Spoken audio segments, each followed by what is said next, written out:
He's helping to make the mining industry cooler with his new technologies. He's joining me here on the sidelines of the PDAC. Alan Smithson is the founder of MetaVRse, which I just found out basically means the universe of virtual reality. I am so not cool. Alan, thank you so much for being with us. Well, thank you so much for having me. It's wonderful to be here. Yeah, you're a disruptive force to the mining sector. Apparently we are. So you're like the Uber to mining. I don't know if we're the Uber to mining, but Yeah. we're definitely helping people to visualize their data in better ways and giving them tools that they never had before. So the way I explain virtual reality to people is that we had the radio, and that revolutionized human communication. Then we had TV, internet, mobile phones, and now we have virtual and augmented reality.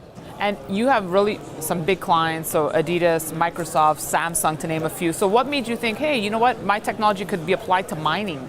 So last year we came to PDAC with Atlas Copco. We built an app for them, a three-dimensional app, so you could visualize their mining drill.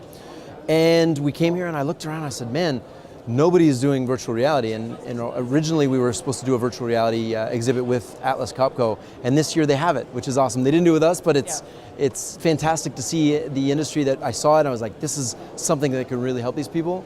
And now it's here. And I had a chance to stop by your booth and try out some of this technology, but for the folks at home, tell us a little bit about what it is and how it's applied to mining. Certainly. So we have kind of three pillars that we've been discussing this week at PDAC. We've talked about data visualization as a big thing. So how can we geoscientists look at this data in different ways, in 3 dimensions, and sit in a mine site and look at the data all around you?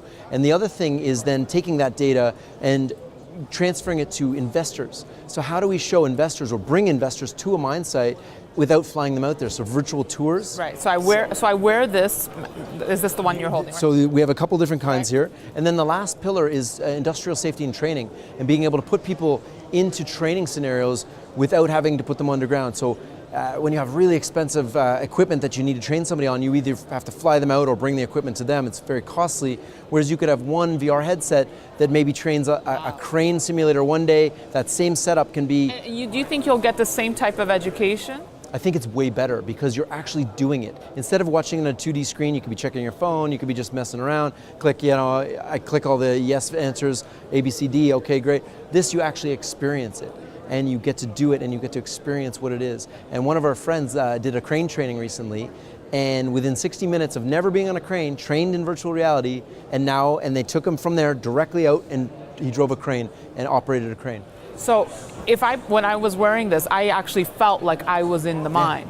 Do you think one day I'll be able to touch and feel? Absolutely. You'll be able to, the next step will be, okay, we're in the mine site, here's the data that we want you to see, that we want you to explain what's relevant to you, whether you're an investor, a geoscientist, you're in training. So giving people spatial awareness is really important. Lucara Mines, the diamond mines, they've been handing these out all week, which is great. It's validation that our industry is growing as well. Do you think that the industry is embracing the technology? It's not the most modern of industries. What has the reception been?